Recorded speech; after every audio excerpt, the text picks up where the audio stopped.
आणि मध्य रेल्वेवरती आज कशा पद्धतीने मेगा ब्लॉक घेतला जातोय, तिथलं काम कसं सुरू आहे, सांगतोय आमचा प्रतिनिधी निनाद करमरकर।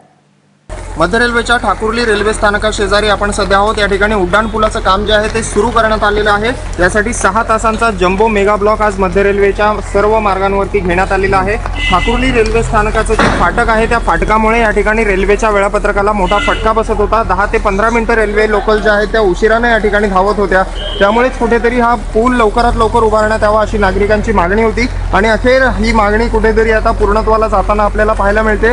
आज सकाळी 9:15 वाजल्यापासून हे जे काम आहे ठाकुर्लीच्या उड्डाण पुलाचं हे सुरू करण्यात आलंय। या ठिकाणी गर्डर टाकण्याचं काम प्रगतीपथावर असल्याचं आपल्याला पाहायला मिळतंय। अर्धा गर्डर जो आहे या ठिकाणी तो टाकून झालेला आहे, तर या बाजूने आता एक गर्डर क्रेनच्या सहाय्याने टाकण्यात येणार आहे। रेल्वेचे जे उच्चपदस्थ अधिकारी असतील ते या ठिकाणी उपस्थित आहेत। त्याचप्रमाणे कल्याण डोंबिवली महानगरपालिकेचे संबंधित अधिकारी सुद्धा या ठिकाणी उपस्थित आहेत।